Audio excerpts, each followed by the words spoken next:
Acts chapter 23. And Paul, looking intently at the council, said, Brethren, I have lived before God in all good conscience up to this day. And the high priest Ananias commanded those who stood by him to strike him on the mouth. Then Paul said to him, God shall strike you, you whitewashed wall. Are you sitting to judge me according to the law? And yet contrary to the law you order me to be struck? Those who stood by said, Would you revile God's high priest? And Paul said, I did not know, brethren, that he was the high priest. For it is written, You shall not speak evil of a ruler of your people. But when Paul perceived that one part were Sadducees and the other Pharisees, he cried out in the council, Brethren, I am a Pharisee, a son of Pharisees. With respect to the hope and the resurrection of the dead, I am on trial. And when he had said this, a dissension arose between the Pharisees and the Sadducees, and the assembly was divided. For the Sadducees say that there is no resurrection, nor angel, nor spirit. But the Pharisees acknowledge them all. Then a great clamor arose, and some of the scribes of the Pharisees' party stood up and contended, We find nothing wrong in this man. What if a spirit or an angel spoke to him? And when the dissension became violent, the tribune, afraid that Paul would be torn in pieces by them, commanded the soldiers to go down and take him by force from among them and bring him into the barracks. The following night, the Lord stood by him and said, Take courage, for as you have testified about me at Jerusalem, so you must bear witness also at Rome. When it was day, the Jews made a plot and bound themselves by an oath neither to eat nor drink till they had killed Paul. There were more than 40 who made this conspiracy. And they went to the chief priests and elders and said, We have strictly bound ourselves by an oath to taste no food till we have killed Paul. You, therefore, along with the council, give notice now to the tribune to bring him down to you, as though you were going to determine his case more exactly. And we are ready to kill him before he comes near.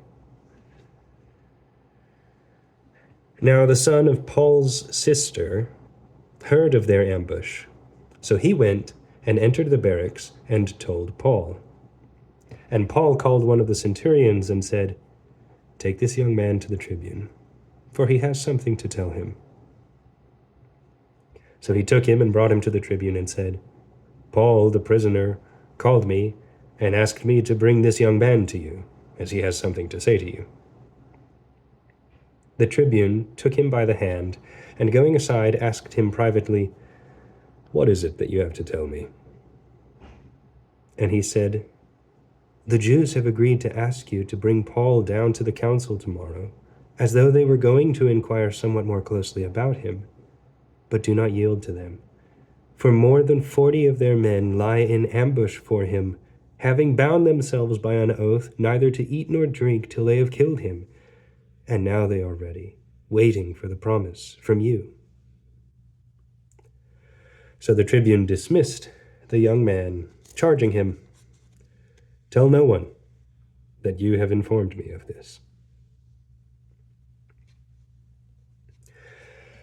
Then he called 2 of the centurions and said, At the 3rd hour of the night, get ready 200 soldiers with 70 horsemen and 200 spearmen to go as far as Caesarea. Also, provide mounts for Paul to ride, and bring him safely to Felix, the governor. And he wrote a letter to this effect. Quote, Claudius Lysias, To His Excellency the Governor Felix, greeting. This man was seized by the Jews, and was about to be killed by them, when I came upon them with the soldiers and rescued him, having learned that he was a Roman citizen. And desiring to know the charge on which they accused him, I brought him down to their council.